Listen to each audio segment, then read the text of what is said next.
That's it. It's on the button. He did. Yeah, He's got some covered. it's his first time being here. Hey, Rita, Hello. how are you tonight? Doing good. Staying busy. Yeah, I figured. You have a house full, huh? Every night, right? Yep. And then going through Christmas presents today. Oh, well, that's fun.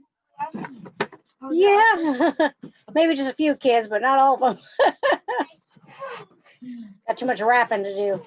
Oh, I know that. I've got the 6 grandkids and then of course adult kids, which we don't buy much for them, but I've been trying to wrap a little bit here and a little bit there. I'm typically a Christmas Eve night wrapper and it just drives me crazy. So I've been trying to do it here and there and here and there. So I need 2. Yeah, I'm trying to do it early too. Or maybe, I don't know. hey, Colin.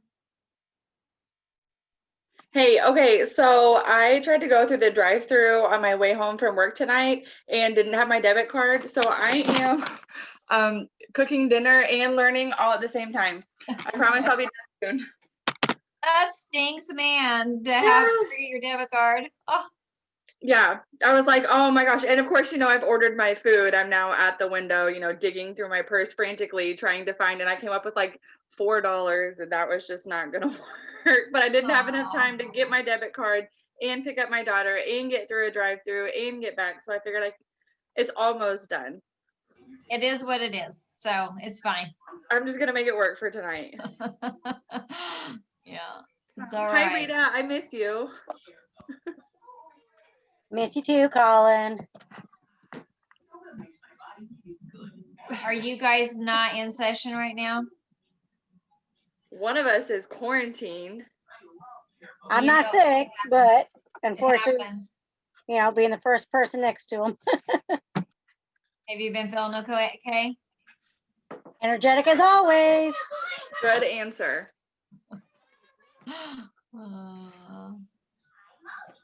This crazy, crazy world. So I'm here, but my video is being ridiculous. I don't know what is going on with it. Okay, I noticed it was having a hard time joining. Yeah, my husband had the laptop and did a clean on it, and now I don't know. I don't know what he did. Oh, well, that's all right. I'm glad you're there here. Can you see it all or you can just hear? I can see you guys. We just can't see you. Yeah. Oh, you're coming in clearly. I can hear you well. So that's good. Yeah, I don't know what's going on.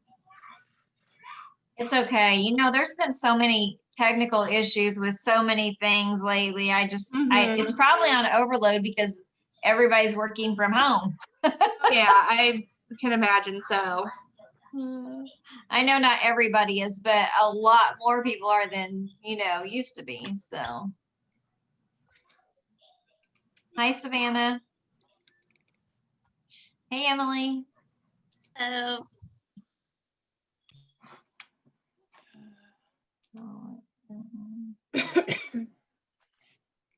Hi, Jordan. Hello.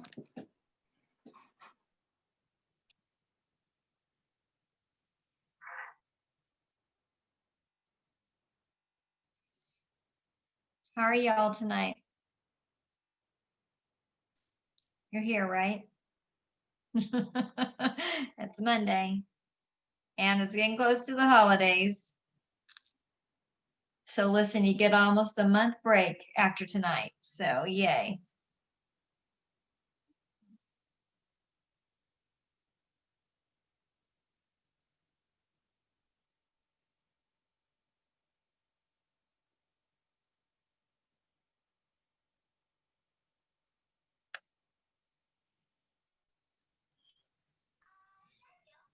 Hey, Dana, I'm going to try to leave and then come back in and see if I Okay. can make it work.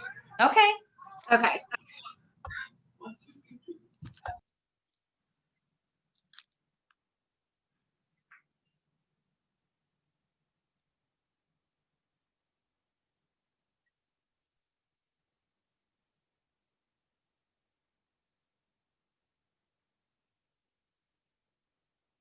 So do any of you have children in elementary school?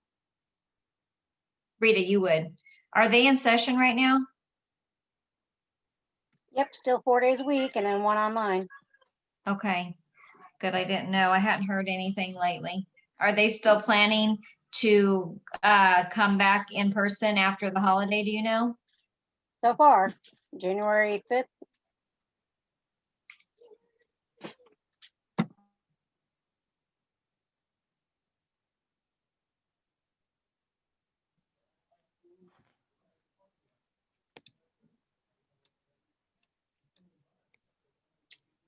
Hey, Rebecca.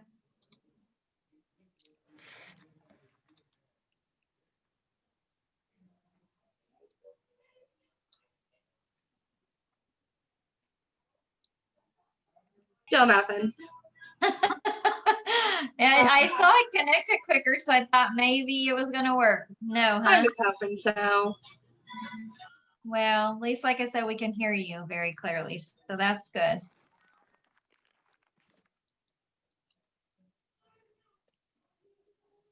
Okay, we're gonna wait about 2 more minutes and then see if anyone else pops on and we're gonna get started.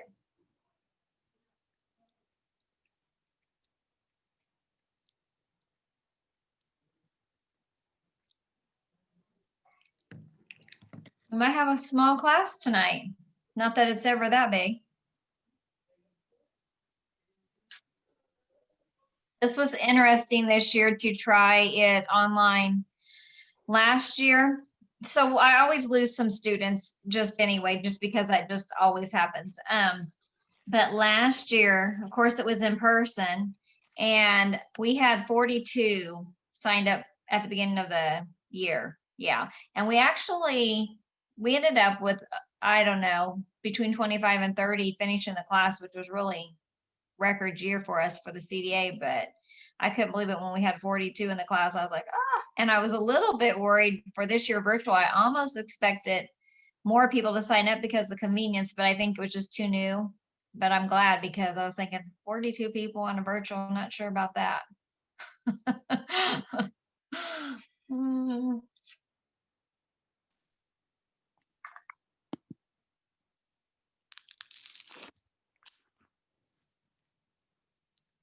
Abby, are you here? I see your name. Yeah. Hey, a lot of your girls aren't here. Do you know if they knew, if they remembered about tonight? You don't know? I haven't seen them since Friday, so I would have no idea. Okay, just wondered. I heard from Gladys, but none of the rest of them.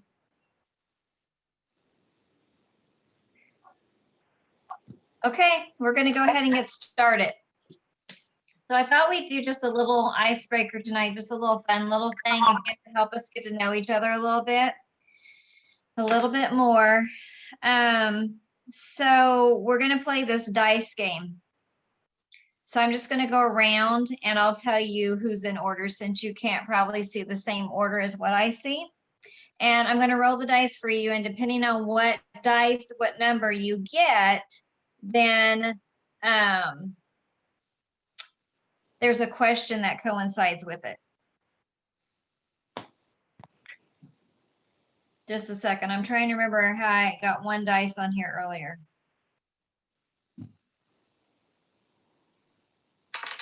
That's right. Oh, how did I do that? Oh, there we go. Okay. All right. It wanted to show me 2 dice and I need just 1. Okay. So Rita, I see you first. So I'm going to roll for you. Let's see. You got a 2. So Rita, your question is, what is one thing on your bucket list? No. Nobody's getting except for random. Like he always says. What? Random with that. Eventually to bring my family down to Disney World is one thing on my bucket list. Mm-hmm. Mine too. I gotta wait till my grandkids get bigger. I want them to remember it, but yeah, I think that'd be fun. Enough where they can ride in the rides to make it worth it. Yeah. Okay, Savannah. Your number is 6. So your question is, what is the first thing you do in the morning?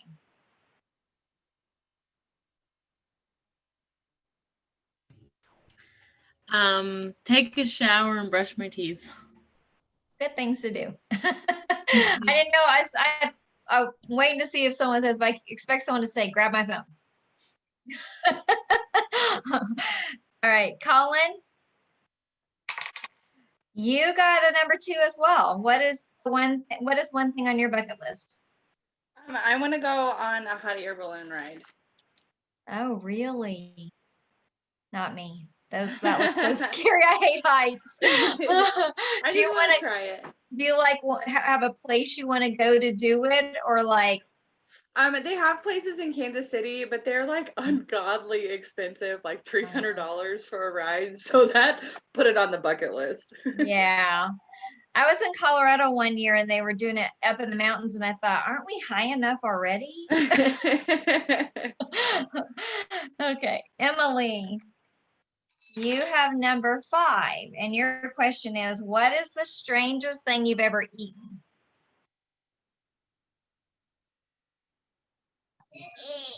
I am not very adventurous when it comes to that. So I would probably have to say I did eat escargot once on a cruise, and it was better than I thought it was going to be. So that's probably the.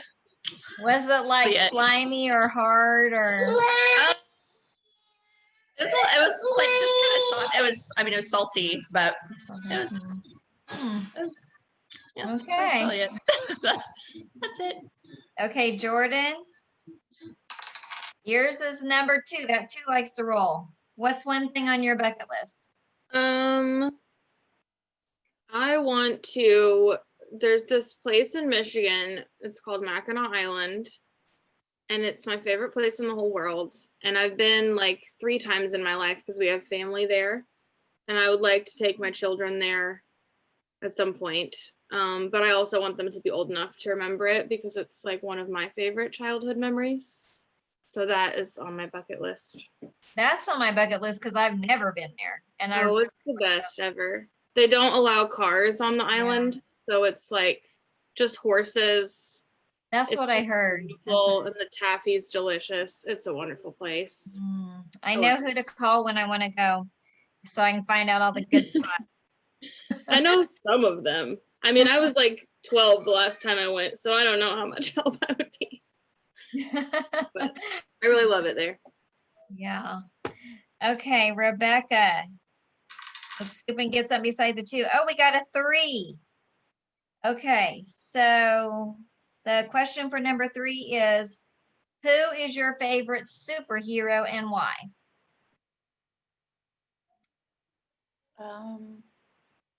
Superhero?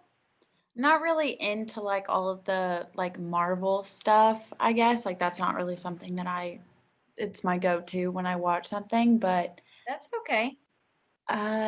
Isn't Captain America a good guy? Yeah, probably like the only one that I really know. So so obviously you would pick him because he's a good guy. So okay, Abby. Yours is number 4. If you could meet someone famous, who would it be? Jason Momoa. He's Aquaman. I mean, he's in other stuff too, but. Oh, you should have got the superhero question. All right, Kenzie, are you there? Yeah, I'm here. Okay, yours is number 6. What is the first thing you do in the morning?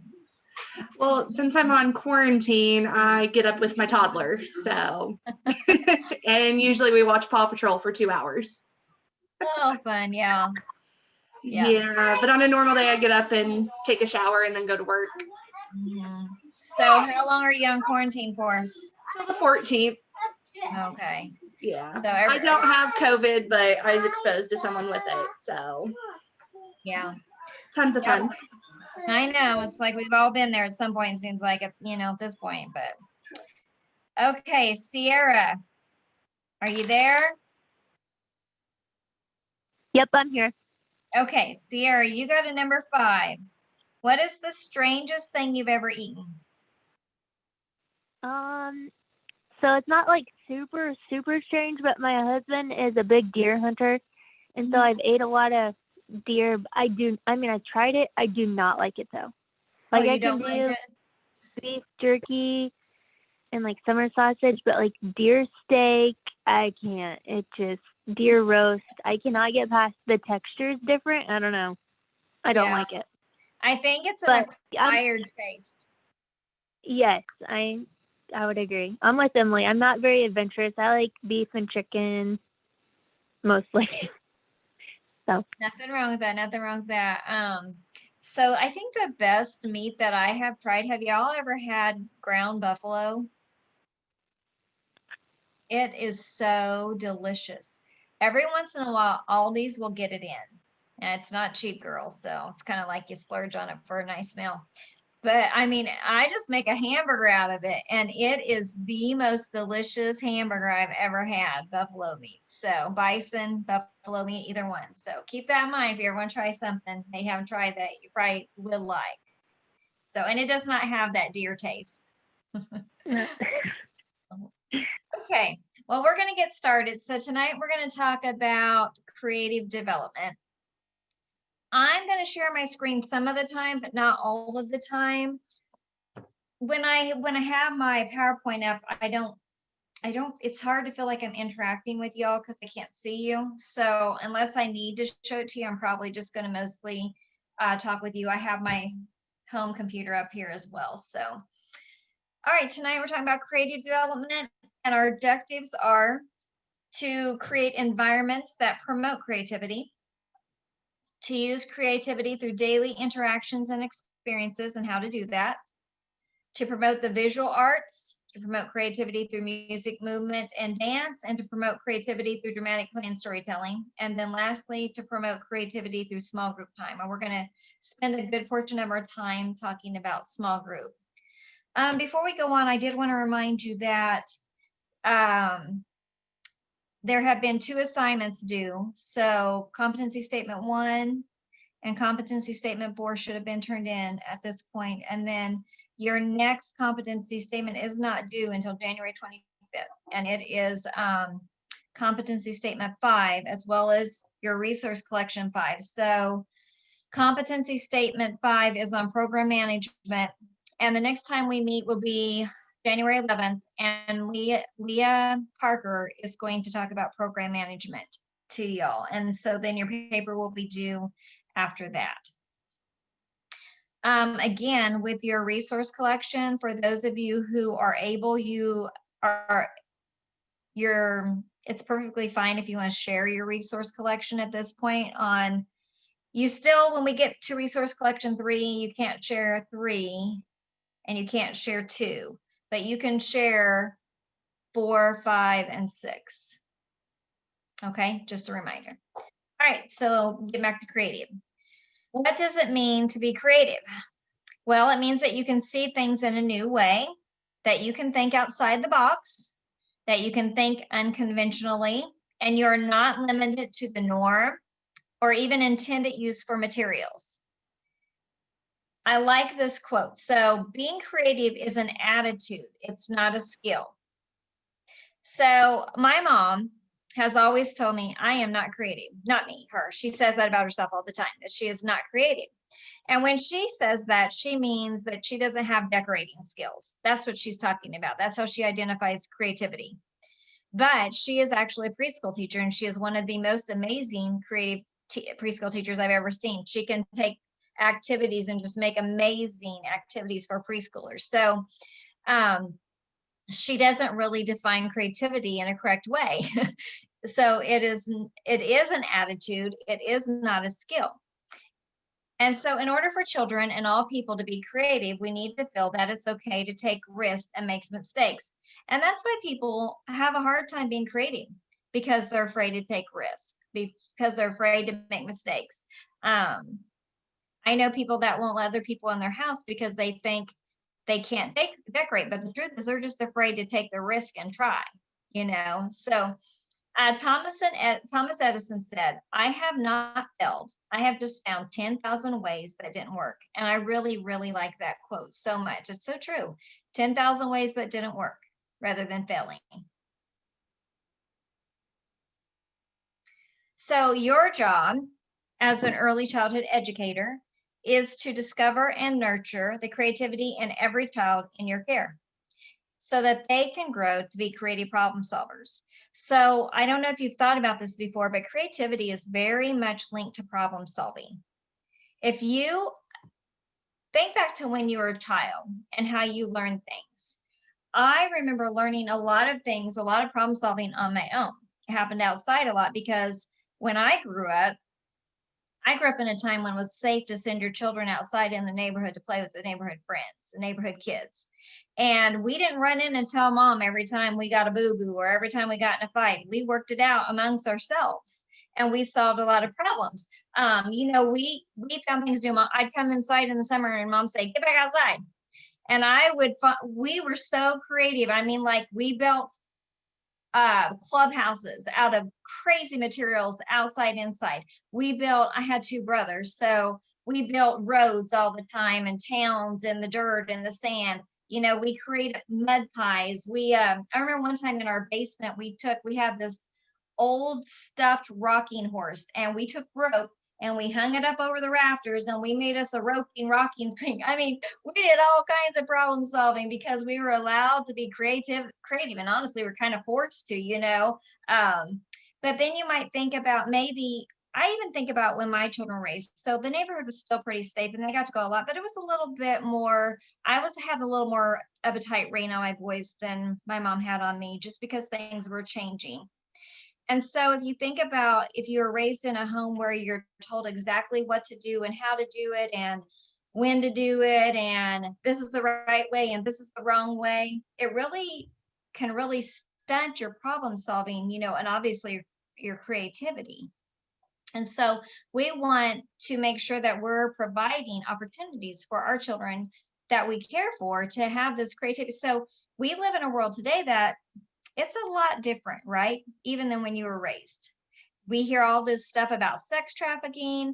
We have just so many things that children are exposed to nowadays. And probably most of you would not send your children outside unsupervised, you know, in the neighborhood. Nowadays, people don't do that. I'm not sending my grandkids out there, that's for sure, which they're pretty young. But at the same time, one is 6 and one is 5. And I know I played out my backyard 6 and 5 and was fine. And I'm not doing that today. You know, we just live in a different world. And so sometimes we have to get creative ourselves to find ways to let our children be creative.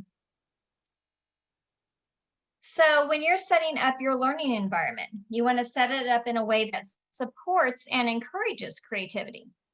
So what does that mean?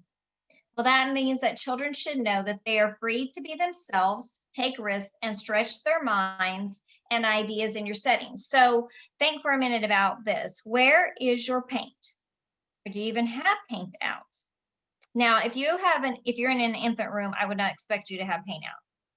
If you're in a toddler room, I would not expect it to be out, but I expect it to be utilized at some point. But if you are a 3 to 5 room, really, it's something that should be available if you have a regular preschool room.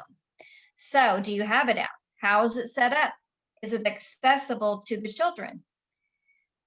So even just thinking, I brought up paint because it's something we naturally think of when we think of creativity, but it's also something that we naturally oftentimes want to really control, right? Because it can be messy. Right? So it's something that sometimes is very hard for us to allow children free rein with. And I'm not even saying that there shouldn't even be like limits or anything. There should be, but what kind of limits? What kind of limits are acceptable for paint in a preschool classroom? So, for example, when I had my classroom, as many kids as wanted to paint could paint during work time. Now, I've been in classrooms where there's an easel and one child at a time, maybe 2 children at a time are allowed to paint. And I'm not saying there's anything wrong with that. What I am saying is sometimes that can stunt some creativity. If children are wanting to do that and they never get to because there's not enough time, but there's not enough room, I think we should look at options as to how we can make it more available. So I did always have an easel, but I also had a table, and they were free to paint on either the table or the easel, so that as many that wanted to paint could. I also was someone who I didn't worry a lot about mess. So I had floors that were either cement or tile, and paint can be cleaned up. So I always had the cups of paint that you have the hole on the top and you can put the brush in, and then I had the cups of water. I always had at least 4 colors of paint out at least, and they were just free to go at it. Now I had some things that I did care about. So I very much cared about their clothing. I go in classrooms where there's no smocks, and I'm like, to me, that's crazy. So it's different levels of what you can handle and what parents want. But I always had old shirts. So my boys always seemed to be just older enough than the preschoolers that their old shirts would work. But you could go to the secondhand store and get a handful of t-shirts, for a very cheap price. But we used old t-shirts, and I had a box, and they knew it, and they come over and put them on. That was the rule. I didn't care how you painted or what you painted, as long as you had a paint shirt on. So, that was my biggest thing, just wear a paint shirt. But they learned so many things. They learned about how to keep their paintbrush clean. They learned that if they dip their paint into one and then another, it changed colors. And then they may not want to use that color because they did that. So they learned how to do that. They learned how to clean up their paint.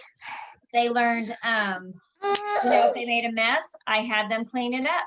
So there was a lot of problem solving that went on with that. And so thinking about that and your willingness, what are you willing to do? Think about the materials that you have out. So the materials that you have out for the children, is there a lot of open-ended materials that they can be very creative with? When we think about blocks, children can be very, very creative with blocks. We should always have blocks out in our centers. That's one of the best tools for children to be creative with. And then our materials accessible. Let me go back to art again. So a lot of people have a lot of trouble with art materials. So art was my favorite area. I had everything you can imagine out. So I don't know if have you ever seen those shelves that they have slots in them, and there's probably 20 to 25 slots, and they fit little cubbies in there. So I had one of those, and all 20 of those things were filled. I had glue, and I had scissors, and I had cotton balls, and you name it, I had it in there. Because I just wanted those kids, some kids, they don't get to use scissors at home. They don't get to use glue at home. They don't get to use whatever, and I just wanted them to feel like they could take risks in my class, that they could really experience everything to the fullest. Now, I was always in that area, or another teacher was in that area with them until they learned to use everything, an appropriate way, because I'm not going to let them have scissors and they've never use them, and then I'm going to have everyone's haircuts over there. That wouldn't be smart, right? So I always introduced the scissors at small group time, and we talked about what we do cut with scissors and what we don't, and then I would stay in the areas until I felt that the children were able to be trusted and handle those things, but it was such a great area for the kids. My kids loved art. They always wanted to go to art. That was one of the places they wanted to go because of the availability of the materials. So, what do you have out? What are you willing to put out? And I'm not saying there's a right or wrong. What I'm saying is, what do you have, and what are you willing to make more accessible to allow your children to express their creativity more and to problem solve more? And sometimes it takes little steps, Some of you are going to be like, that woman's crazy. There's no way I'm putting that much stuff out. That's ridiculous. Let me try a couple things. Try a couple things and see how it goes, and then maybe add a couple more. So another way that we help children to learn to express creativity is by giving them enough time to play.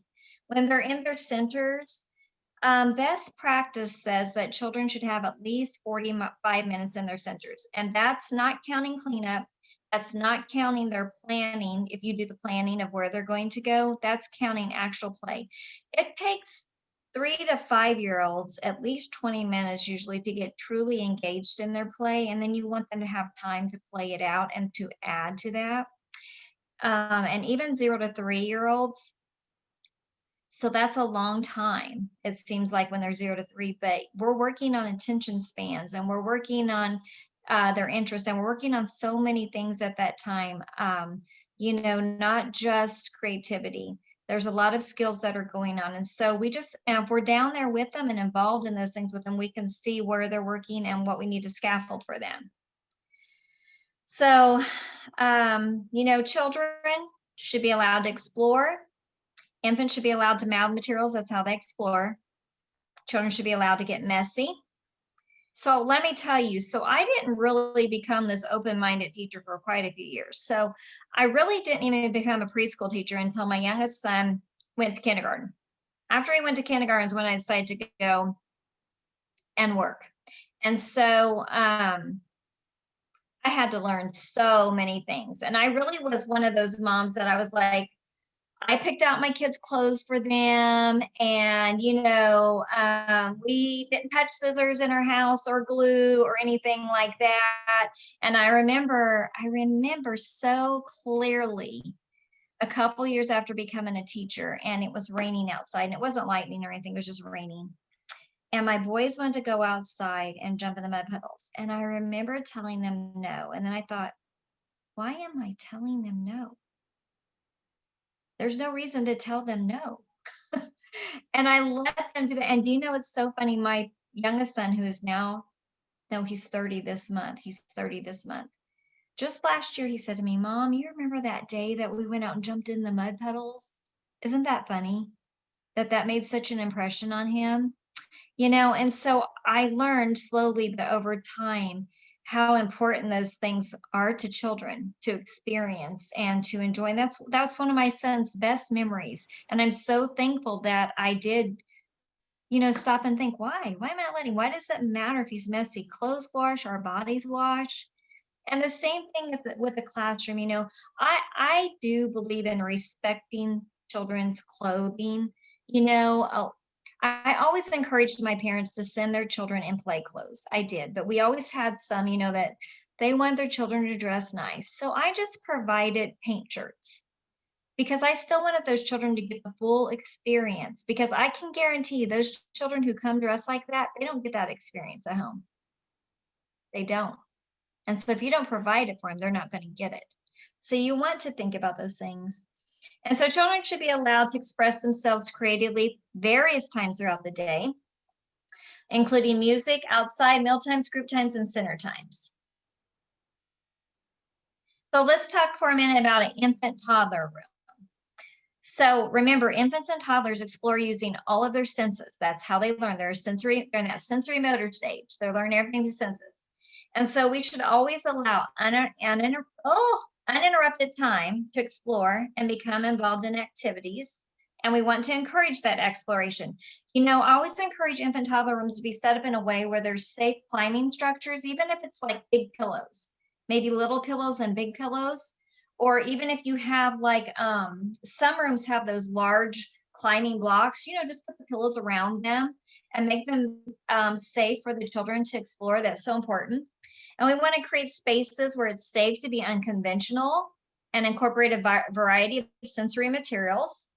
We want to provide lots of open-ended ones. And we again want to display them on open shelvings that even infants can access. Place all those objects near them. And then provide toddlers with a range of materials that engage all 5 senses as well. Toddlers are going to provide a little bit, some things maybe you wouldn't provide infants. Now, let me tell you this, though. I will tell you, I visited a classroom once where an infant teacher let her children paint. Now, what she did was she put her babies in their high chairs and she gave them finger paint, safe, that was non-toxic, and they loved it.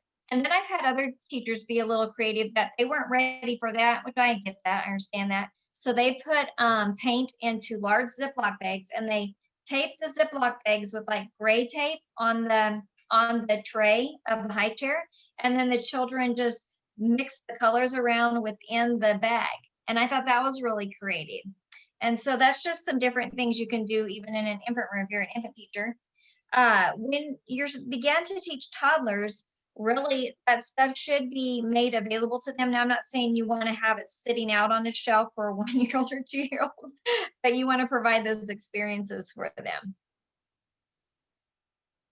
And then in preschool rooms, it's pretty much everything is pretty much the same, you know, uninterrupted time to explore, spaces that are safe to be unconventional, lots of open-ended materials displayed. But you also do want to allow a place for children to display their creations. That's really important to 3 to 5-year-olds. Not that it's not to 0 to 3. You know, they get about 2 years old and they like seeing the things they made, although they really usually just want to take them home. But 3 to 5-year-olds, they kind of want to put them up. And so providing a place for children to post their creations. I liked in my room having an art wall, but I also freely allowed the children to put their pictures wherever they want it. Kind of, you know, like at home, like, you know how like when your kids bring home something you put on the fridge and it's their home. I liked for them to be able to do that around the room so they felt like it was their room and that they were helping in, you know, decorating their room or what have you. So I didn't have a problem with that, but I would suggest that at least having an art wall or someplace, and then even a shelf for the things that they create, like maybe out of clay or blocks. So you want to think about those. Now there is in your book, in this book, and I can't give you the exact page because I have an old book, but this book, there is lots of ways to promote creativity in the classroom in there. If you are looking for ways to add creativity in your room, if you look through there, to give you a lot of ideas. Okay, so I want you to ask yourselves these questions for a minute. First, ask, does my environment allow children to roam and explore freely? Is it set up in a way that allows that? And then ask, can the children access the materials independently, or do they have to ask for them? Are they put away on a high shelf where they cannot freely access and explore them? Then, am I providing materials that engage all 5 senses? If not, how can I do that? One of the funnest things we've ever did in the classroom is play with goop. So goop is all it is cornstarch and water.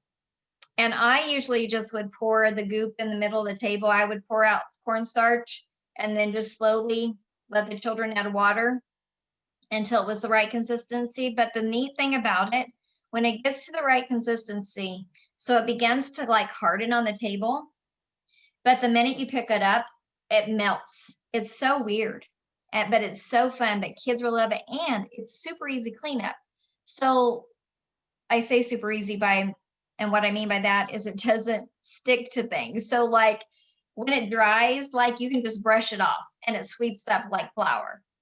So it's really, really fun and children love it. But if you can add like, you know, cinnamon to it and it engages their senses, some lavender oil or something to it. And so you get a lot of sensory things going on with stuff like that. And then so ask, how long do children in my classroom want to spend exploring different materials? So by that, I'm saying, do they act like they have enough time or no? So a couple things about that.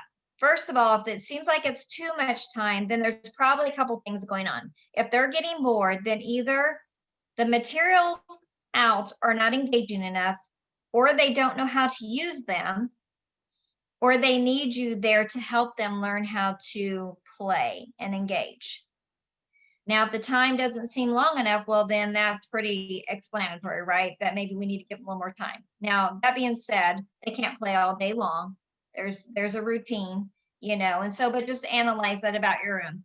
And then think about the materials. What materials do they like to play with best? In every room, I can guarantee you there's some materials that are the most popular.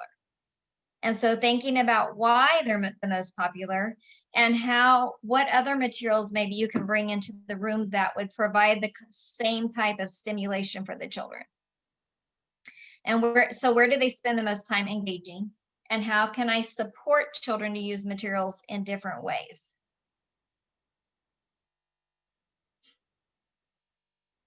So children, unlike adults, are more focused on enjoying and learning through exploration rather than the end product or finding the right answer. So when you think about that, like in the classroom, when children are playing, they're just enjoying the experience, right? They're not thinking, oh, I have to make this into that, or I have to get this done, or I have to get that done. No, they're just enjoying the process of playing, right? And what they don't realize as they're doing that, they're learning so many skills and so many things. Unfortunately, we often want them to get to a right answer or an end product rather than let them learn through the process. You know, creativity isn't just a product that is beautiful and artsy. It is not. Creativity can be how a child uses a certain material. For instance, maybe a child uses a packing peanut to paint, or one of those Kush balls to paint, or Q-tips to paint. I don't know. And there might be an end product, but the creativity was not in the end product. It was in using the unconventional tool, right? Okay, I want to show you something really quick. So let me bring this up.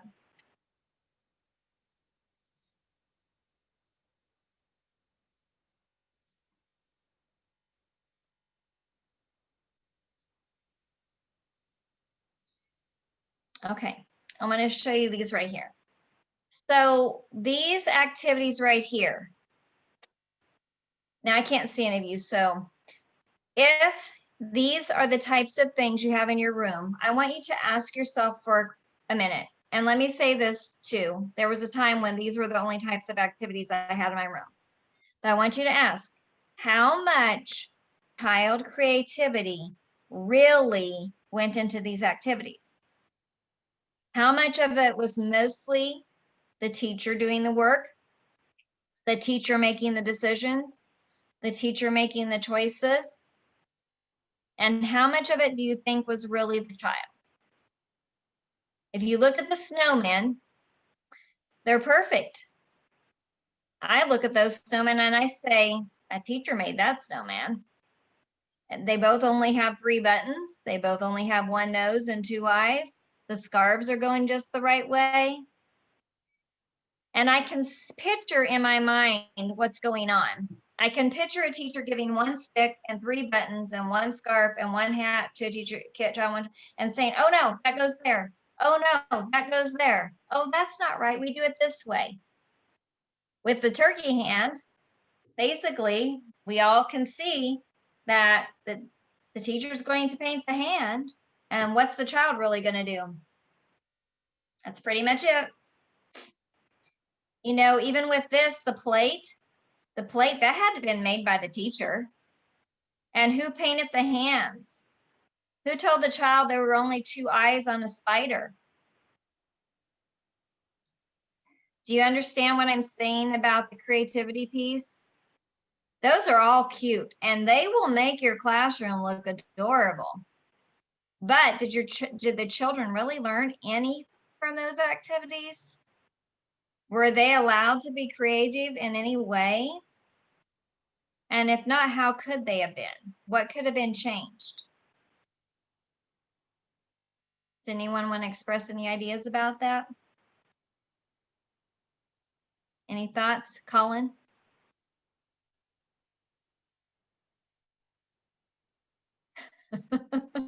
She can't get unmuted.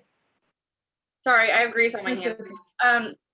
I kind of struggle with that a little bit in my classroom. I have a co-teacher and we both she's more old school and I'm more not old school.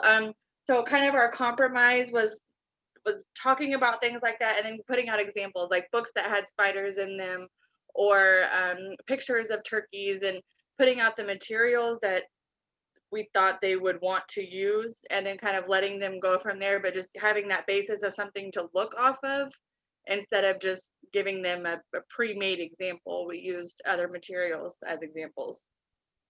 Oh, that's so funny that you say that because I remember going through that phase. So I remember, first of all, doing the product, the end product. That was my goal.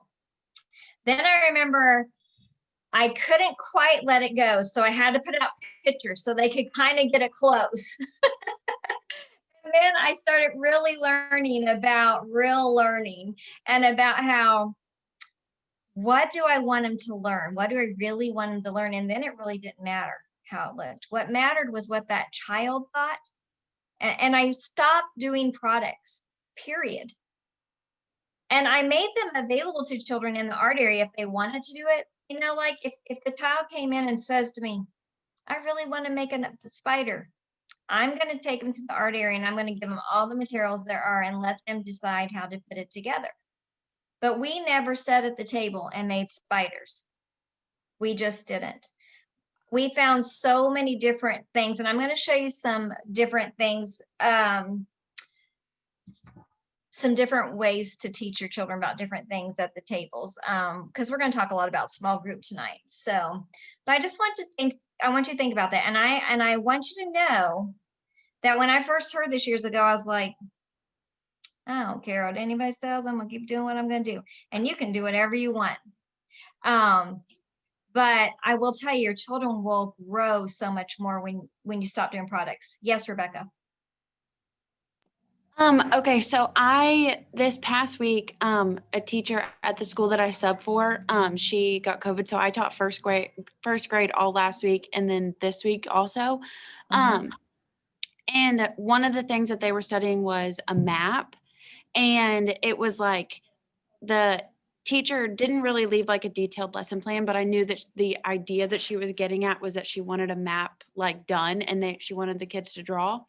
And so how do you meet that middle line of like, okay, we have to follow the instructions, but I also want you to be creative? Because the way that I just had to settle at that was like, okay, well, we have to have like 6 certain things, and this is the way that it has to be done, and this is the one that's getting sent home to your parents. But then if we have extra time, you guys can make your own map.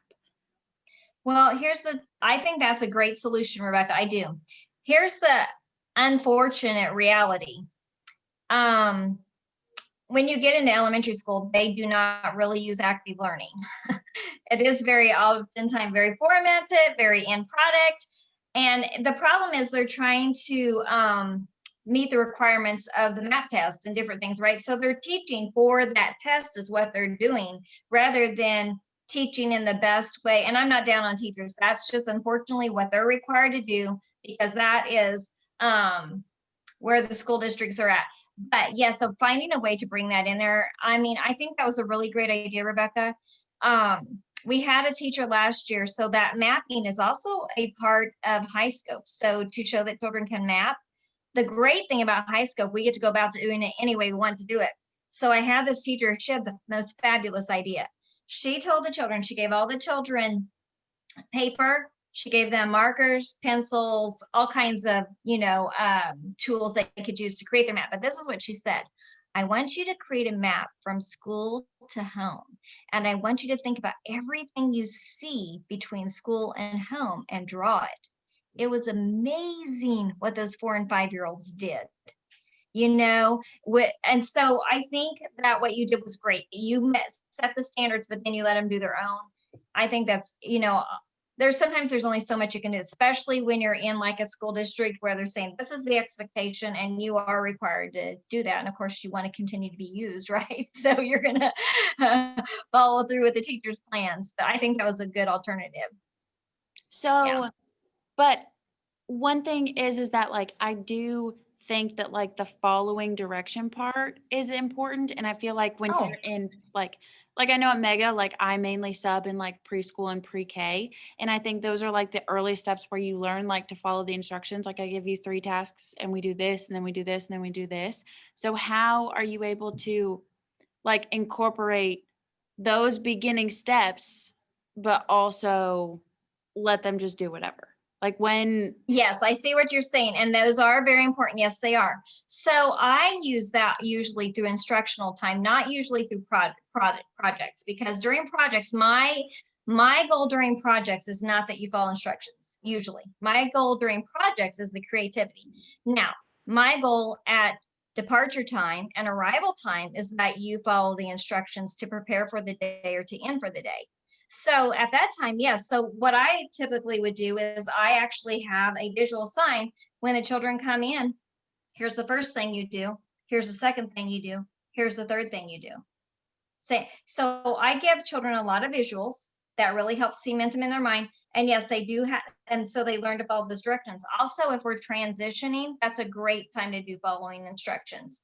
You know, and of course, as they get into higher grades, they're going to have to follow written instructions, you know, but you know, 3 to 5, they don't read yet for the most part. So I'm going to give a lot of verbal instructions. And that's the way they're going to learn first anyways, receptively rather than expressively. So I utilize transitions big time for that.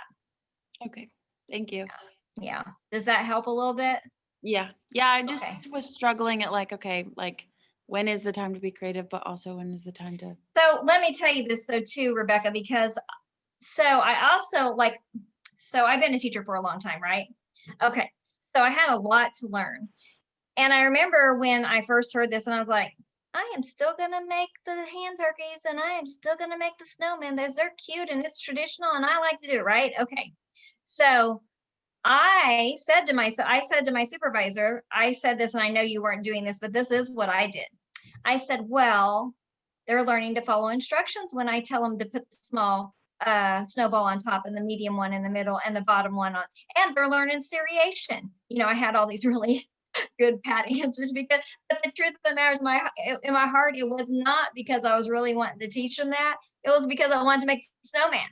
And and so I had to really analyze myself with that. And I was like, okay, so then I had to find a way to compromise because so it's Christmas and it's snowy and I want to do Christmas stuff. So you know what I did? I got a whole bunch of Christmas wrapping paper, Christmas bows, Christmas decorations. I put them out in art area. And then sometimes we would just, for our small group, I just throw all that on there and say, do what you want with it. And it kind of filled that need for me to be celebrating Christmas with them, but yet still allowing that creativity piece. And so I just found different ways to do it. But I really, really had to look hard at why I was doing what I was doing. And I'm not saying it's not okay to do the traditional things and whatever, but if that's what you're always doing, every October, you're always first week, you're making pumpkins, and the second week you're making, I'm having a blank, but you know, black spiders, and the third week, and there are always these end products, and why are we really doing it? You know, we have to really think about that. And with the children, and I will tell you, I have much happier children when they were just creating what they wanted rather than I had children so frustrated when they had to make a pumpkin or a spider. You know, I had kids who didn't want their hands painted. I had kids who wanted 5 eyes on a spider, who wanted, I don't know, 10 legs, you know, and it's like, why did they have to be the way that I said? Why couldn't I say, hey, we've been talking about spiders. If you want to make a spider, you can. Here's all the materials, and let them make whatever they want out of it. Give them pipe cleaners and give them pom-poms and give them eyes and see what they come up with. You know, if they come up with a spider, okay. And if they don't, okay. So we kind of had to find a way, you know, to help ourselves as well. And I really do get it. I really do get it. And so with that being said, look what I bought for my grandkids and me to do this week. It's just ornament and it has all the pieces. So this is a product, right? But I will tell you, I'm giving them paint. Now listen, they're 2 to 6 years old, okay? And I'm giving them paint and they can have as many eyes as they want. So I am still letting them be creative, but I do have the product, okay? So anyway, no judgment, just telling you what's best practice. Okay, so we do want to use creativity through daily interactions and experiences. So as you observe and interact, I want you to think about these things. So how can I scaffold their learning? And we're going to talk a little bit more about that tonight too. I want to make sure you really understand scaffolding. So we want to use a lot of open-ended questions to encourage learning and thinking. And then what activities are your kids engaging in? We kind of talked about that. Think about that. We want to focus on their interest and think about how we can encourage them to explain and express their experience and ideas. So a lot of times when children are in areas, we'll see them doing these great things and we walk up to them and we'll say things like, what are you making? Or we'll say things like, is that a such and such? And those questions really don't go over well a lot of times. I don't know if you've noticed. A lot of times if you say, what are you making? Kids are like, well, they don't know what they're making. Some kids do. Some kids have a plan. They're like, I'm building a rocket ship. But some kids are just like, I don't know. I'm enjoying the experience, right? And now here you put this pressure on me and now I got to figure out what I'm making. Or sometimes kids are like, or we're like, is that a such and such? And then they're like, no, so how we approach kids is really important. I've gotten where I just notice. I just walk up and I say, I noticed this is getting really tall. Yeah. Tell me about this. And that is really easy for kids. Saying things like that, that's really easy. If they don't want to answer, they won't. And then you're like, okay. But when you say things like that are so open-ended and they're not like, there's not a judgment. They're like, what do you make? And that's kind of a judgment in some ways, because then they go like, oh, I have to make something. It has to be something, Or if you just say, tell me about this, or I noticed this. I noticed you've been using black and red on your picture. That opens the door for them to make a comment if they want to. Okay, I'm gonna push you guys a little further tonight. Another way to allow creativity in your room, 2 things. So this is best practice again, okay? Number 1 is not limiting how many children can be in an area. This was so hard for me, ladies, so hard for me. I was the queen of 4 kids to an area, and it was beautiful. And those kids did wonderful. And then we adopted HighScope where we really had to follow it. And HighScope says, nah, all your kids can go to house if they want. All your kids can go to R if they want. I said, these people are stupid. And I'm not even playing. I said that and I was like thinking these people are the craziest people I ever met. So I didn't do it. I didn't do it for like 2 years. And then of course, we had evaluations and they noticed I was still limiting kids to areas. And I'm one of those people that you give me a challenge and I'll take it, even if I don't like it. So I gave in and I said, okay, I'm stopping this limiting and I'm letting kids go as many areas they want. Let me tell you something, ladies, that was the best experience of my life. And I am not lying to you. When I stopped limiting kids in areas, my children grew and I grew.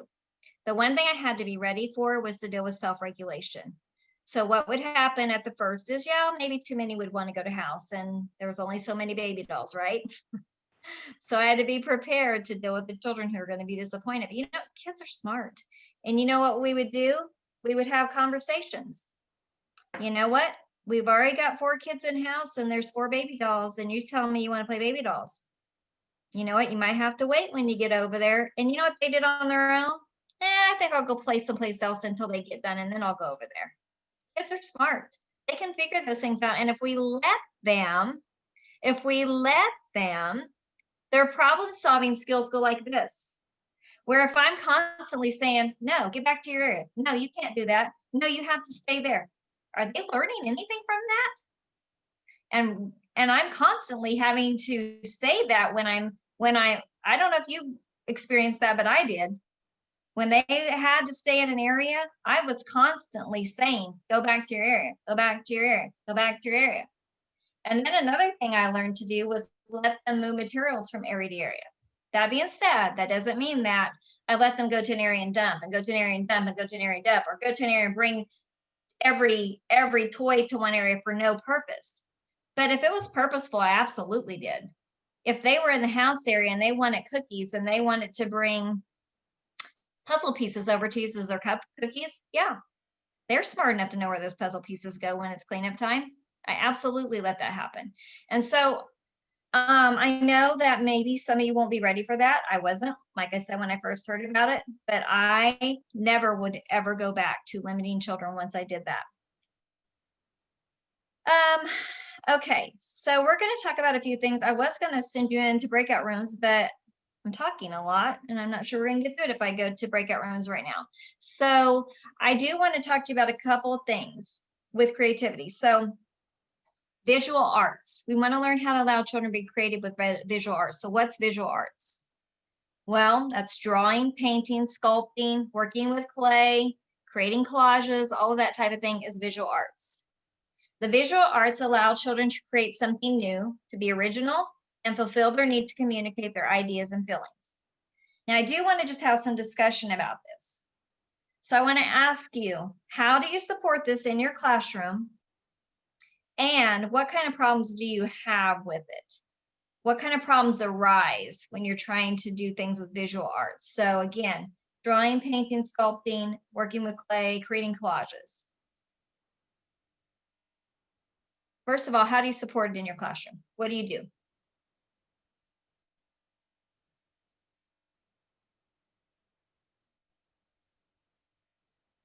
Jordan? We have all the art materials are very much at eye level for the kids. We have like ribbon on spools that they can just pull all of it off. And therein lies my problem. I'm trying to be better about it, but we have days where like, I don't know, it's not that I need an end product that looks good, but I just feel like there should be one. So like we have like a couple kids that they pull out all the yarn, like unroll it from the ball and then just cut it into yarn pieces and then do nothing with those yarn pieces. So that is hard for me because I'm like, make something out of it. Like what is this? Yeah, so I have a hard time with it feeling like aimless. I know it's not, like I know the dexterity, like they're cutting, it's great. I understand all of that, but practically it's great. But then I just end up like clumping it all together and just like tossing it in a basket down there and hoping somebody uses it sometime. No, I think that's a great point. I think that's a great point, and that's a reality. So I associate that ribbon and yarn also with the tape and stuff and different things that the kids just want to pull and pull and pull, right? And we don't want to be wasteful, right? While we want to allow creativity, we don't want to be wasteful. So I think what you can do as a solution for that is you can decide what is reasonable for you. So if a ruler size is reasonable for you, then that's what you say. Here's your ruler, pull it out to the ruler and snip it. That's how much we use at a time. You know, that's where because I don't want to like stifle any of it. So I usually end up just letting just whatever. If you want to cut a spaghetti bowl sized pile of yarn for no godly reason, that's fine. That's great. And I need to find like a happy medium, but then I don't want to go over and be like, so what are you making with that? Are you making, like, I don't want to push the product to be made. But so what you would do is you would notice what they are doing. I noticed you're cutting these into little snips. And you might even say, can I use some of them? And then you know what I would do? I would just like put glue dots all over my paper and push them on there just as a way to scaffold. So number one, you're utilizing something that they made. So you're validating what they did.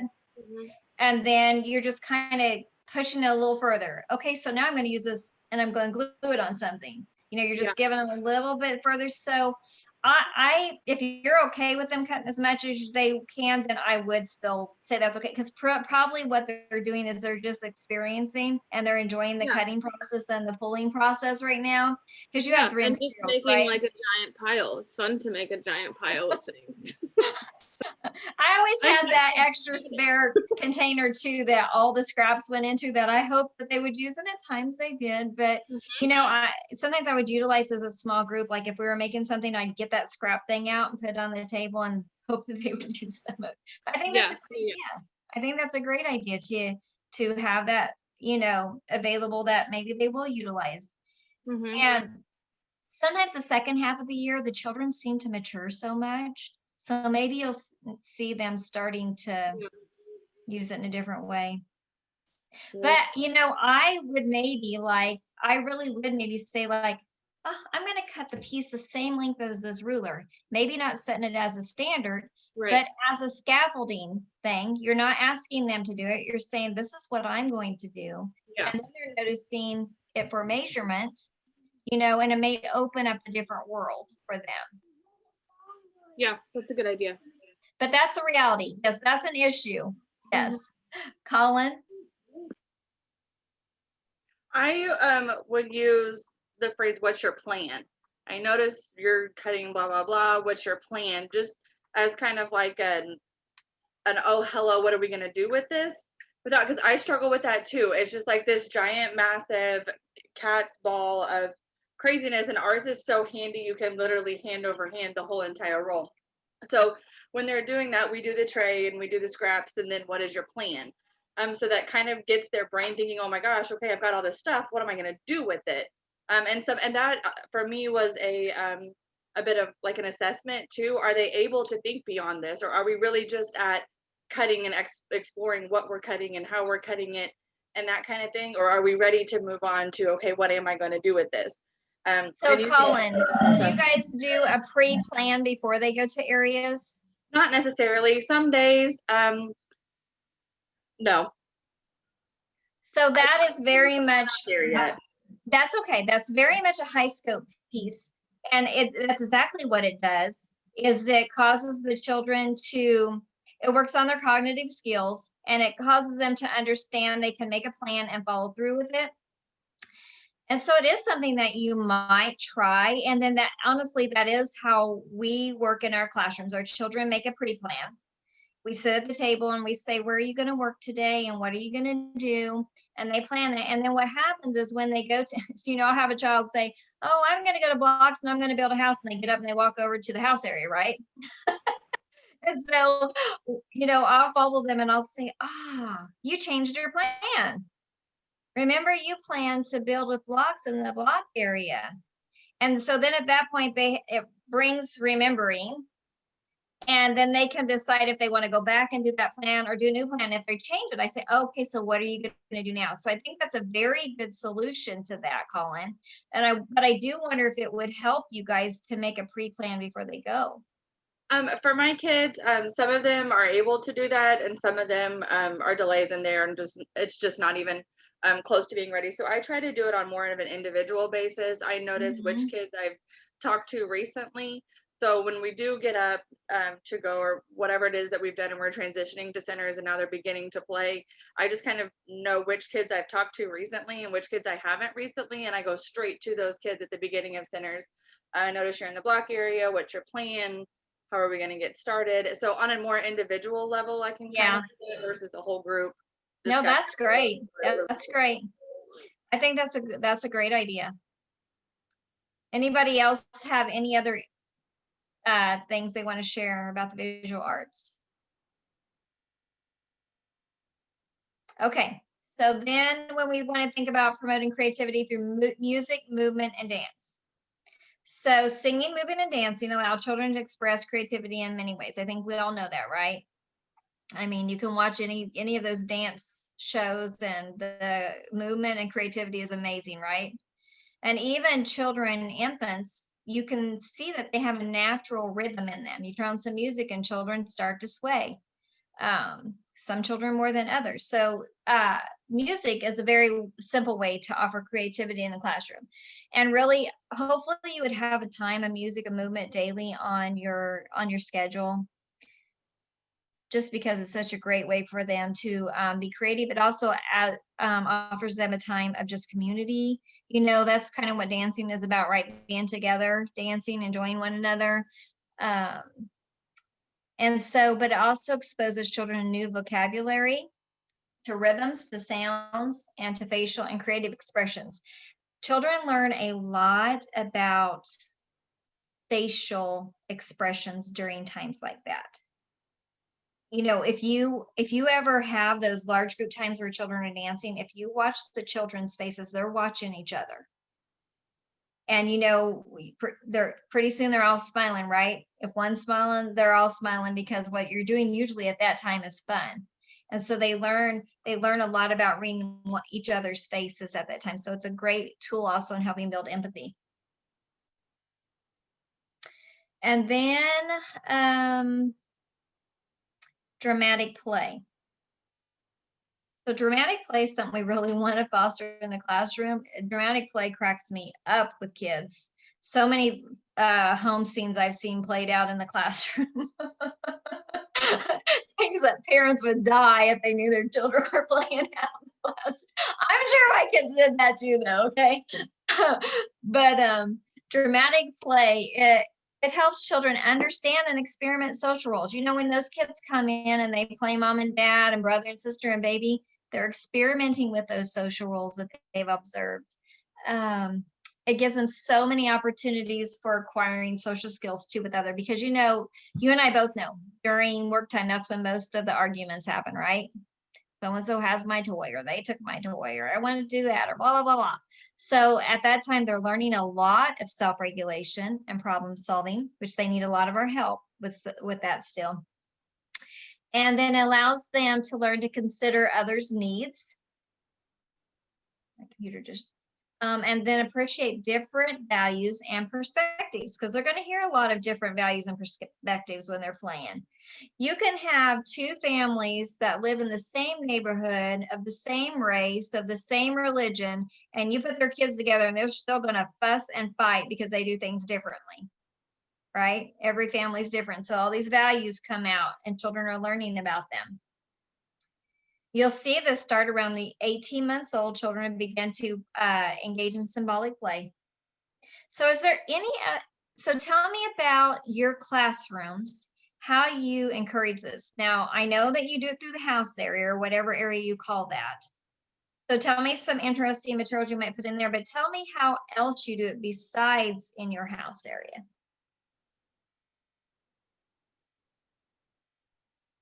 I have families that are farmers and construction workers, and my classes are very boy heavy.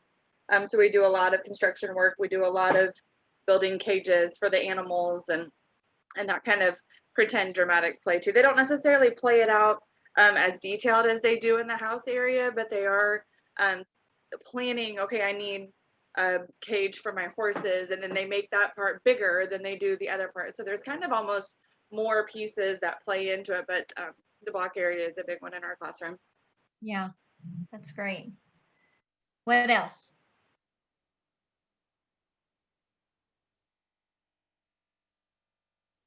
Do you ever do acting out of stories?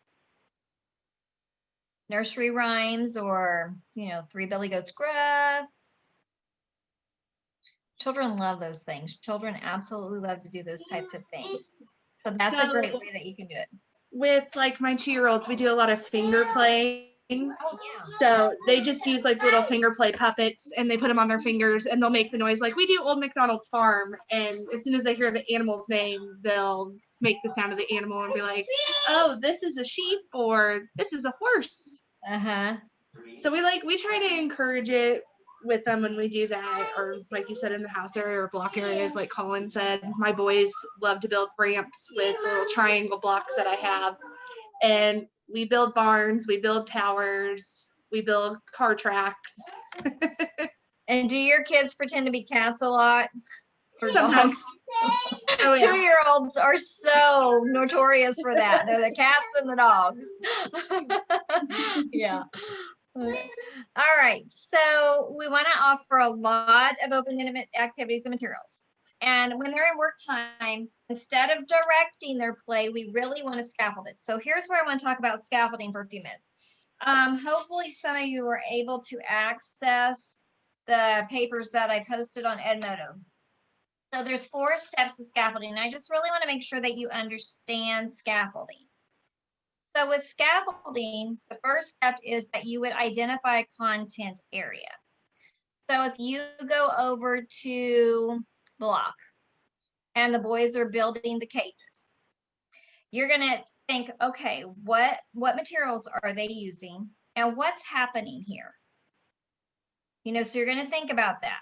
And then you're going to think about the children's developmental levels. This is step 2. Think about the range of development. How will they be likely to respond to these materials? So if you have blocks out in your area, you're going to have some children, they're just going to build a straight up tower, right? Because that's their developmental level. You're going to have some children that are going to get more elaborate and they're going to begin to actually build structures. You're going to have some children that lay them in a row. It just depends on their developmental level. So you're going to have to think about that, and you're going to categorize them as early learners, middle learners, and later learners. So obviously your early learners would be the ones who lay them in a row. Your middle learners would actually be the ones who start to build the tower, and your later ones would be the ones who are building an actual structure. So you're going to have those thoughts in your mind. I know that seems like a lot, but really it doesn't. It goes pretty quickly when you're actually sitting there thinking about it. You're like, okay, so what the materials are, where they're at. So then you want to provide support at their current level. So this to me is a really, really important piece. And so how this looks, it's going to seem weird. I remember when I was taught this and I thought, this is so weird. But once I started doing it, I realized how effective it was. So imitating the child's actions. So let's say you're in a 1-year-old room and they have out some blocks and they're laying them in a row. Okay. About 1.5, they'll sometimes start to do that. And so I might take some blocks and lay some in a row too. And it's interesting because what happens is children watch you imitate them. And that does several things. So it gets them thinking cognitively, it gets them looking at what you're doing, processing what you're doing, and then comparing what you're doing to what they're doing. So there's a whole lot going on right there. Not only that, it validates what they're doing, because especially if you're imitating, you're saying, oh, I put a block down just like you. My blocks look like your block. I did what you did. It validates them and it helps build that self-esteem. I didn't have to say, good job, that was awesome. Just saying, oh, I did what you did. Can you see how that validates their self-esteem and their confidence? It gives them the ability to feel free to take risk and the confidence to try things. So I'm imitating and I'm labeling. I laid a blue one down and a red one and a yellow one and a green one. You laid a blue one and a red one and a yellow one and a green one. And then you're going to intentionally lay on other vocabulary to describe what the child is doing. So think about describing. Sometimes I think we make it really hard to scaffold because we're thinking, what should I say? What should I say? Just describe. Just describe what they're doing. So think about what kind of vocabulary you could do. So let's say they did blue and red and blue and what? Maybe I'm going to identify it as a pattern. I'm going to say, oh, you did blue, red, blue, red. You made a pattern. That's called a pattern. I'm going to make a pattern. Think about what type of vocabulary you can introduce to them with what you're seeing them do. And ask the child to describe what he or she is doing. So again, that's not saying, what are you doing? What Colin said is a great one. Tell me your plan. Or just say, tell me about this. Tell me about it. And that opens the door for them because they can't just say yes or no. They have to really think about what they're doing and describe it. But there's no pressure there because we haven't said, what are you making? Or what are you doing? Or, like it has to be a certain thing. We just said, tell me about it. No pressure there. But it opens that door for them to be able to describe. And then the fourth step is offering gentle extensions. And so the way you can do it, so you realize they're at this level. So this child is at the level that he just lays things down, right? In a row. So you want to take them to the next level. So to me, that would be to take it upward into a tower. So you could draw attention to another child's actions. If there's a child that is building with it, I might say, oh, I noticed Savannah. She's making her blocks go up. She put one on top of the other. Savannah, you put one on top of the other. So you could do that. Or you could ask that child that's playing next to them to explain what they did. Or you could do it. You could say, oh, I'm going to pick my blocks up. Now I'm going to stack them on top. One on top of the other. And that just gently shows them another way without telling them they have to, but it introduces them to the next step. If I have a child that is stacking, and I'm probably going to imitate them for a while, validate them, and then I'm going to say, I'm going to try to make a square. you know, and then I'm going to put some in the structure position and see what happens. I'm just going to gently extend on wherever they are. If you have an infant, and I think I've said this before, but you know, if you have an infant and they're learning to grasp things, then I'm going to offer them things that are harder to grasp. You know, I'm going to work on that. Or if they're learning to reach, I'm going to place things just slightly out of their reach. I'm first going to put things right around them where they can reach easily. And then I'm going to put things out a little farther. And I'm going to scaffold them in that way. So scaffolding is just recognizing where a child is and what they're working on, validating it, and then extending it. Do you guys have any questions about that? People make scaffolding hard all the time, and it's really not hard. We make it hard. Okay, so it is 10 till 8. And I want to spend the last part of our time talking about small group time. So small group time, what is it and why is it important? So small group time is a planned time of day where the children in the classroom are divided into smaller groups with a specific teacher consistently every day of class.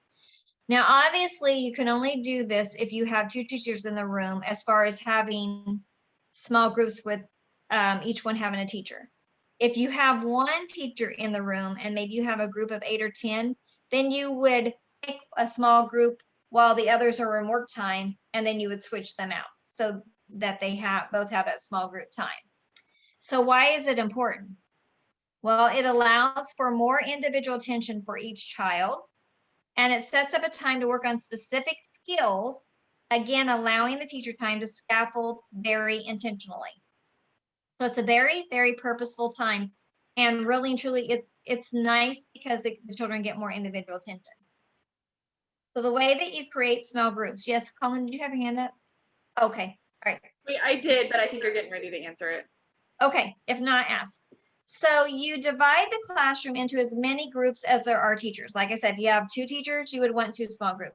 If you are fortunate to have 3, which many are not, you would have 3. If you have 1, like I said, you do 2 separate groups at 2 different times. You want to make sure you balance them by gender. You should never have just all girls or all boys if you can help it. Now, if you have a classroom that's heavy on one or the other, it might be hard. You also want to try to do a balance of children that play together. You want to put them together. You know, it's not always going to work out completely, but you also want to keep each group of children with the same adult for at least 2 to 3 months. You want that consistency to be there. And the thing about that is when you keep children with the same adult, that adult really gets to know the children's developmental stage and their needs and can really plan around them. So when you are doing small group, you want it to be based on the children's interests and their developmental needs. So if the circus comes to town and all the kids are talking about the circus, you might do an activity about the circus. Now, when you do the activity, you still want to be meeting a developmental need of the children. So, you know, so maybe they saw the 3-ring circus. So maybe you're going to put out 3 hula hoops because you know your children need to work on jumping skills and they're going to jump from one hula hoop to the other or something. So you want to try to combine their interests with their needs.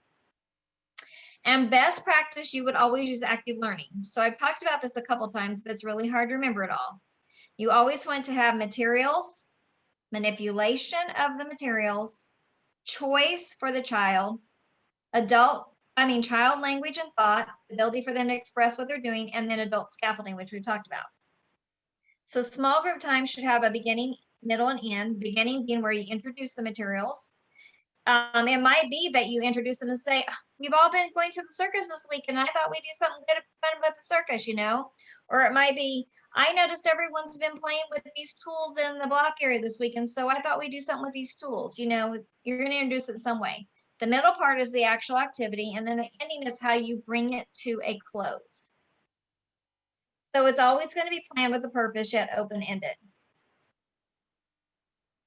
You do want to give enough time for exploring. Probably about 20 minutes is how long it usually lasts. And sometimes you want to have some backup materials in case your activity doesn't go over as well as you planned.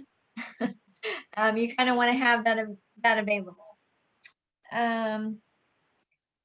Let's see here. Let me skip past that. Okay, so I'm going to show you a video here real quick. Let me get to it.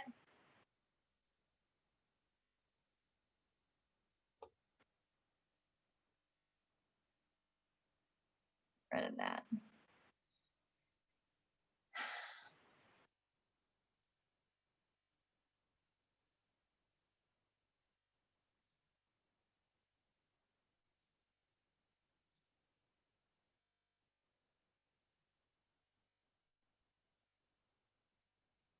It's only 2.5 minutes.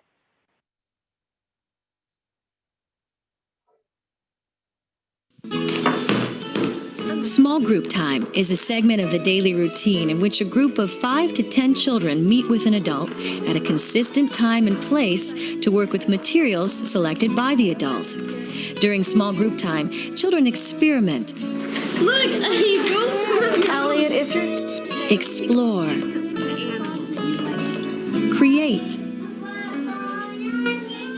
Solve problems. Or build with the materials in their own individual ways. Adults plan small group time based on their observations of the interests and developing abilities of children in the classroom. Ideas come from many sources. A small group time plan often focuses on a particular content area, such as some aspect of literacy. That's for Henry, for H for Henry.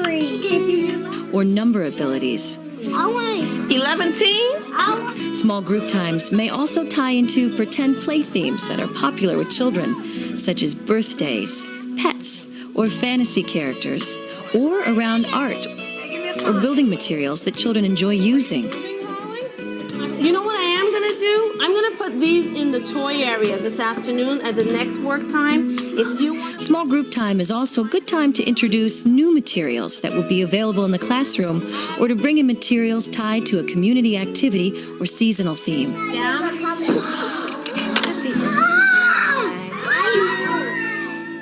At the start of the activity, adults usually have an individual set of materials ready for each child. The adult introduces the activity by making a brief statement. As children work, the adult moves from child to child so all children receive attention.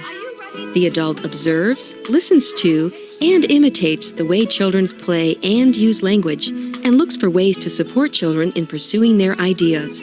When you're finished putting the last few letters, A warning is given as the activity draws to an end, and the adult and the children put the materials away.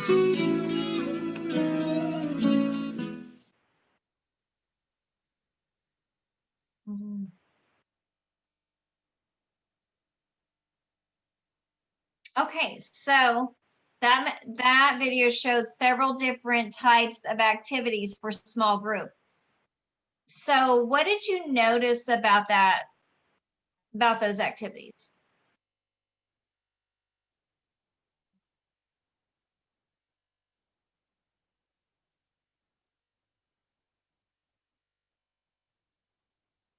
Were they all art activities? It just really seemed like it was a wide variety of different activities, and like there was just one teacher specifically for that group of kids. Yes, so you always want the same teacher with the same group for at least 2 to 3 months. So yes, and yes, it is a wide variety of activities. And that's really what I wanted you to see, that small group time does not have to be art. We tend to think that small group time, we come to sit at the table, that we have to create something. And really, we really should probably only be doing an art activity like once a week. Really, we should be using those activities to do math skills, to do literacy skills, that type of thing. So I do want to show you another video. Now so you met Lacey at our last training. She did it on families, and Lacey was a teacher for several years before, I'm sorry, I'm trying to talk and look. She was a teacher for several years before she became a family advocate. In fact, so Lacey, let me tell you about Lacey. So Lacey was at Mitchell Woods when I was a partnership specialist there like 10 years ago. And I just loved her. She was a teacher there and a very good teacher. And I told her when I left her, I said, you need to go apply for Head Start when they have an opening. And so she did. But she was one of the most amazing teachers I've ever had the opportunity to watch. She's a great teacher. But anyway, I videoed her small group one time. She was extremely nervous when I did it. So this was about 5 years ago. But I do want you to see it. So let me share it with you. I'm only going to show you about 8 minutes of it. Not that one. Keeps bringing that one up. Okay, hold on.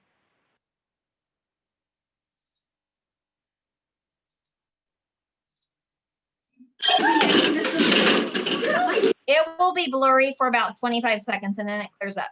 Oh. Okay, friends.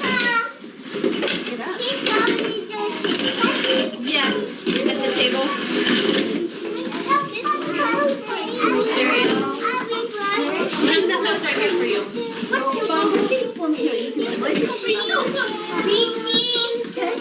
Miss Lacey is gonna bring over her basket. Okay, guys.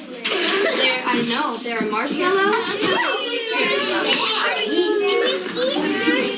Well, see, I know that a lot of times we eat marshmallows, but today these marshmallows are really dirty. Yeah. Because they fell on the floor and I touched them with my fingers, and so they are no longer good to eat. Okay? Because they have lots of germs. Okay, guys. So you guys know what these are. They're marshmallows. Marshmallows. Does anybody know what this is? One's blue. A spaghetti noodle. Do we want to eat the spaghetti noodle? No.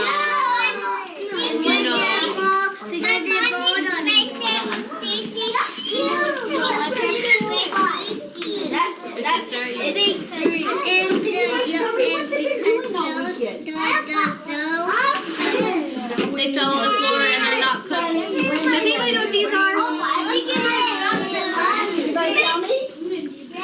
you know what that is? They're pointy things. They're called toothpicks. They are kind of pointy, so we will need to be careful. Okay? So we have toothpicks, spaghetti noodles, and marshmallows. So remember at breakfast time, we talked about the oranges and how the oranges were the shape of a triangle or a crescent? Okay. And we had our cereal that was in the shape of a square. Do you guys recall talking about that earlier today? Well, today I wonder if you guys can make any shapes like we've seen at the breakfast table with our materials. So everyone will have their very own stuff.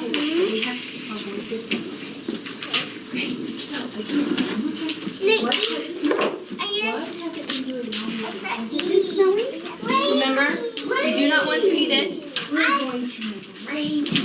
And what can we do with our baskets if our baskets are in our way? Get it back or put it on the floor. Okay.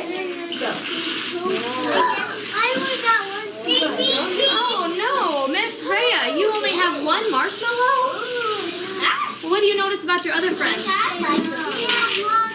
They have lots of them. They have many marshmallows. And you don't have that many. Oh, you guys, look what Abigail did. Okay, so now. If you guys would like to set your stuff on the table and put your baskets on the floor. So you would like some more because you don't feel you have as many as everyone else? How many more would you like? You put it on there. No, eat it. No eating. No. Just a whole bunch more? Okay. Would you like to take your basket?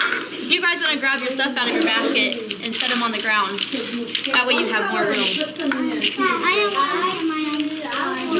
You want to leave it all in your basket? Okay. Is that enough marshmallows? Yeah? Wonder what we can build. build? Yeah, what can we build? Oh. It's time for A pie?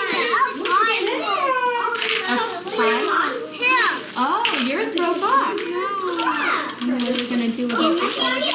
Yes.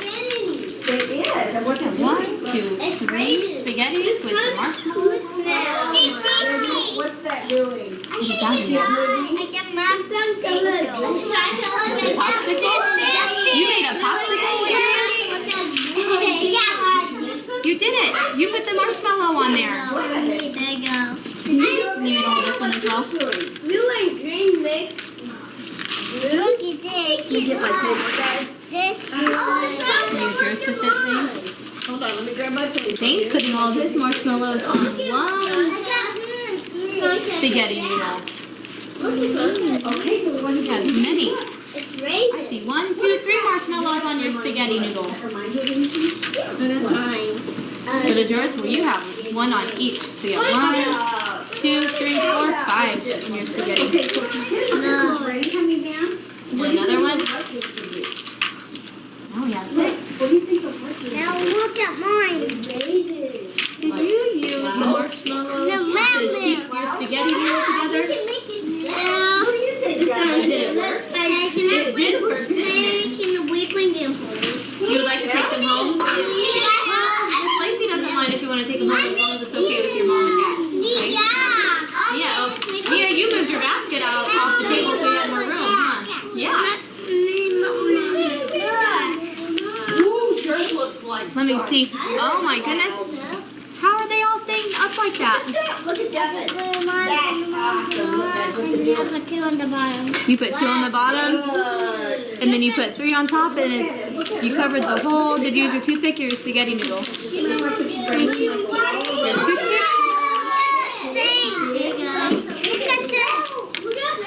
Oh my goodness. I wonder, it almost looks like a letter.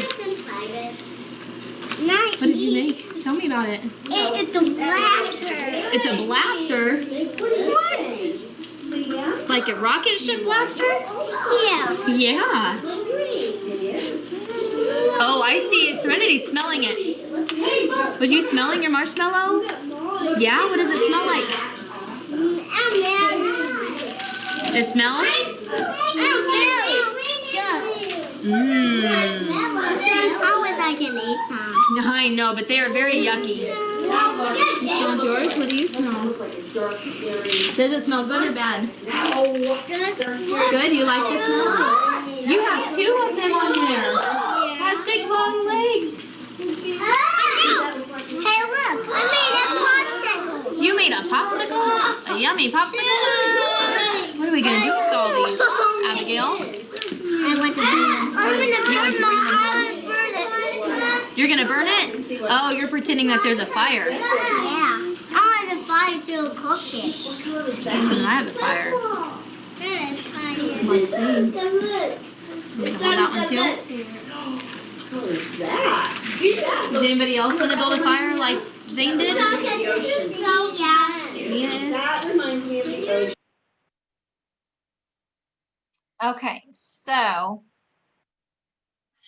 a few things about that video. Did you notice, well, first of all, were the children really engaged? They're very engaged, right? So did you hear at the first, did she have a purpose for that? You didn't hear it? She did. She talked about how they had been talking about shapes, and she wondered if they could make shapes out of it. So she said that was kind of hard to hear, was loud at that time. So she did have a purpose behind it. So she was trying, they were learning about shapes. She was trying to encourage them to maybe make shapes with that. Now, up to where we watched it, did we see anyone make shapes? No, I am going to show you a 1.5-minute clip at the end here in a minute, but there was a lot of creativity happening. So did you notice, did she do any scaffolding?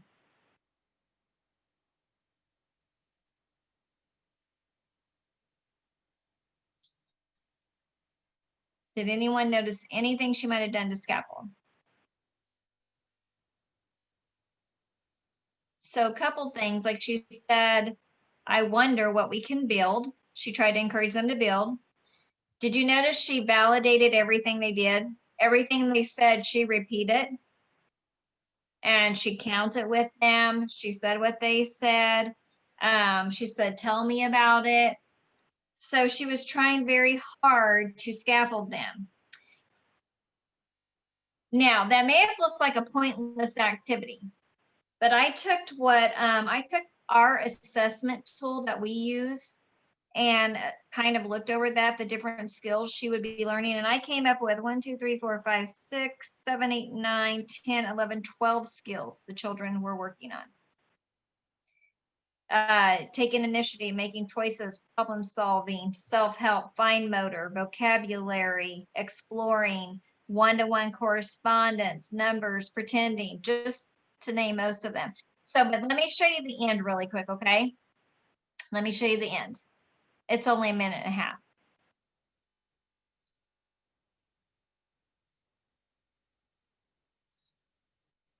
What do the rocket boosters do? The car so it can go on races. It boosts the car so it can go on races and be magnificent? Oh my goodness, and you use the square and 2 triangles and you use the marshmallows to stick it together. That was creative. You did it. You built a car. You told Miss Lacey you was going to build a car and you did it. Okay, so I didn't want you to have to watch the whole 20-minute video of that, but it did take some work to get him there, but he did do it, and he did it without her telling him to do it. So what she did end up doing was she did end up modeling, making a square. She just began to work with the marshmallows and the toothpicks and put a square together. And from that, he did end up doing all of that himself. So you can kind of see how she definitely used small group time to not only be creative, but to serve a purpose. So, and that's the way that we want to use small group time, is we want to use it very purposefully, but also creatively if we can. So I don't know if you noticed, but in that short clip I showed you with all the different activities, there's a lady and there was a group of children, they were cutting and they were cutting out letters. I don't know if you could notice that. I don't have time. I'm not going to show you that video, but I love that video because the lady's purpose is literacy. She's trying to teach them to identify letters and recognize them. And what she does is she gives them all a sheet of paper out of a magazine, and then she gives them scissors, and then she gives them a strip. So they get to cut out the letters and they put them on the strip. So different children, depending on their developmental levels, some of them cut out random letters and put them on there. Some of them cut out letters and they say, oh, this is a D for like so-and-so's name, you know, or J for Jaden's name, or T for Tommy's name. They say that. And then you see where some of them actually cut out every letter in their name and wrote their name. And there was even one child, I believe, who cut out just a different word, a word. And so there were no real rules to it except that they were to cut out letters and put them on the strip. And so there was a lot of child choice allowed in that, and even creativity, because they could cut big letters, little letters, they could make whatever word they wanted. They could make random letters if they wanted. But there was a lot of purposefulness to that. So I really just want you to take away from this about small group and how it can look and how it can be super productive. So I'm going to end tonight, I'm going to show you a couple of activities. And then I'm going to read something to you, and then we're going to call it a night. So I want you just to kind of look at these activities. I'm going to talk through them. Typically, I kind of have you give me your ideas about them, but we're not going to do that. I'm going to get through this tonight. So right here, this is a small group activity. They're working with counting bears. It looks very purposeful. There's a lot of things that could happen with this. They could count, they could match colors, they could match by size. So this is actually a very good small group activity. This one here, same thing. They have random shapes. There's no purposefulness. I mean, there's purposeful to it. There's no exact thing they have to create. I have done this activity before and I've had children create trucks out of them, houses out of them, different things out of them. It's really interesting to watch and see what children can do when you just give them a pile of shapes. This one, this is not my favorite. Everyone has to make a rainbow. The only real creativity in it is coming up with the colors. It's really cute. It looked really pretty around the room. And I'm sure the girls are enjoying it because it's a girly thing, but not a great activity. I don't really see a purposefulness to it. This one here, this could be a great activity if they had enough materials, you know, deciding what is magnetic, what is not, experimenting with that. This one also could be. I think I would add some more materials to it to experiment with. This one, no. Look, everyone has a certain face they have to pick. Everyone has the very same sheet. Everyone has to use the pre-made people to make themselves. This is again a lot like the rainbow. I could see a person saying we're learning to make shapes, but I can think of a whole lot funner ways to make shapes. Again, girls might enjoy this. I think this would be an appropriate thing to put in the art area, to put these papers like this and to put these, and then if they come up with that on their own, I think that'd be okay. I don't think I'd do it as a small group time. This one, obviously, there's a lot of activities and choices happening, very purposeful mathematic activities. Okay, so we're going to end with a story that I want to share with you. So let me find it on my computer. I really am not one of those people that are sticklers for making sure that we get out every time right at 8:30. You'll find that out about me. And I'm sure you'll like that. I just want you to get the content. I do want you to get in most of the time because of the simple fact that, I mean, I am responsible for making sure that you get your time in. But I also don't want to keep you for no reason. So let me read this to you. This was read to me many years ago and it left a very big impact on me. So this is called The Brown Flower. It's not very long. Once upon a time, a small boy had been going to school for a few weeks. His teacher said, "Today we're going to make a picture." The little boy thought about how he could draw lions and tigers, trains and boats, houses and suns, and all kinds of pretty things. He took out his crayons and began to draw. But the teacher said, "We're going to make flowers." The boy stopped drawing, turned his paper over, and thought about how he could draw all kinds of different flowers. Some with big leaves, some with pink leaves, some with pink and orange petals, some purple ones, and some little yellow ones, and he started to draw happily. But the teacher said, "I will show you how." And she drew a flower on the blackboard. It was brown with a green stem. The little boy liked the flowers he had drawn better than the teacher's flower. But he took out a new piece of paper and made a flower just like hers. It was brown with a green stem. On another day, the teacher said, "We're going to make something with clay." The boy thought about how he could make snakes and snowmen, elephant and mice, donuts, and lots of other exciting things. He began to pull and pinch his ball of clay. But the teacher said, "We're going to make a dish." The boy liked that idea too. So he started to make dishes of all shapes and sizes. But the teacher said, "I will show you how." She showed the class how to make one deep dish. "Now you may begin," she said. The little boy looked at his teacher's dish, then he looked at his own. He liked his dishes better than her dish, but he crushed them back into a big ball again. Then he made a deep dish just like the teacher's, and so it went on for many weeks. Then it happened that the boy's family moved to another city. On the very first day at his new school, the teacher said, "Today we're going to make a picture." The boy thought about how much fun it would be to draw a picture, and he waited. But his teacher didn't say anything. She just walked around the room. When she came to the little boy, she asked him whether he wanted to draw a picture. He said he did. He asked her what he should draw. "Anything you want to," said the teacher. Little boy looked at his blank paper and he thought really hard for several minutes. Then he picked up his crayons and started to draw. He drew a brown flower with a green stem. And so we do that to our children when we don't let them express their creativity.